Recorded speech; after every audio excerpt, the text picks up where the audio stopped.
You were there for all of it. Your first word, your first step. The faces that leaned over you every single day. The sounds, the smells, the hands that held you. You experienced all of it, fully, completely, in real time. And you remember none of it. Not a fragment, not a flash. For most people, the first retrievable memory doesn't arrive until somewhere between age 3 and 4.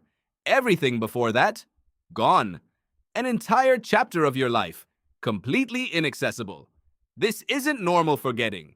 You forget where you left your keys. You forget a name, a password, a face. But those things existed in your memory and faded.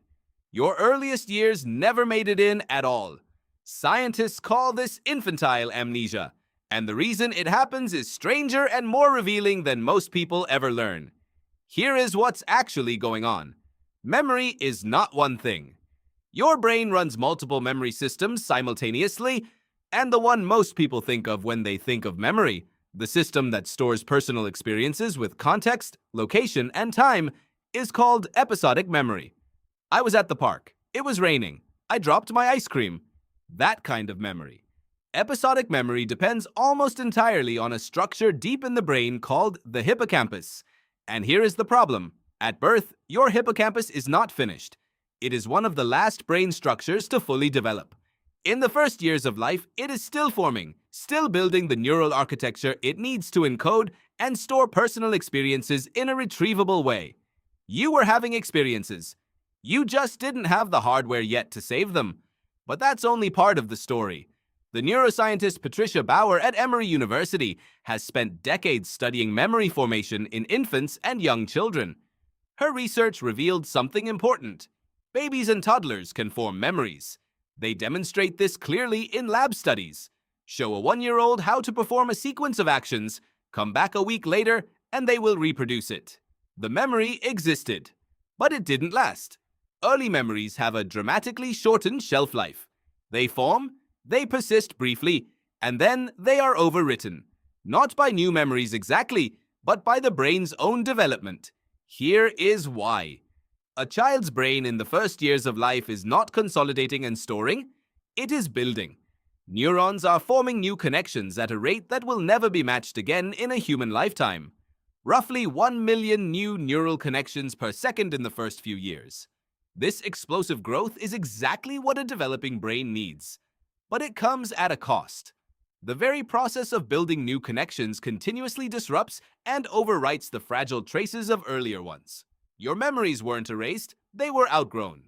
There is also a second explanation that researchers like Nora Newcomb at Temple University have explored, and it involves language.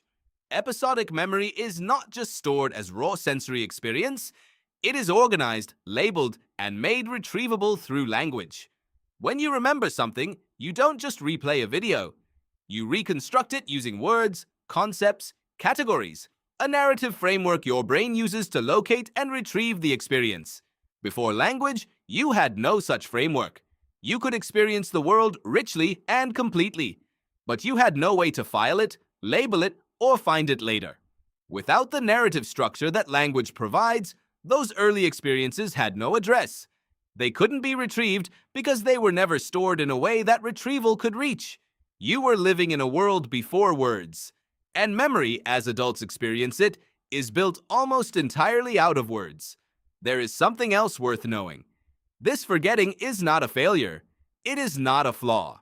Some researchers, including Paul Frankland at the Hospital for Sick Children in Toronto, have proposed that infantile amnesia may be an active and necessary process. His research in animals showed that the rapid growth of new neurons in the hippocampus, the same explosive development happening in human infants, actively interferes with the stability of existing memories. The brain is not failing to remember.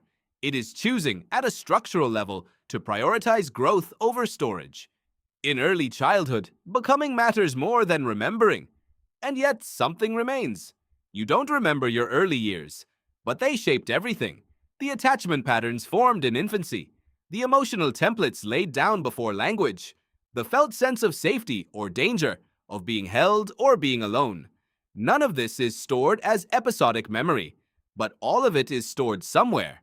In your body, in your nervous system, in the reflexes and responses and ways of being that feel like simply who you are. You don't remember being a baby, but in ways that matter more than memory, you never stopped being one.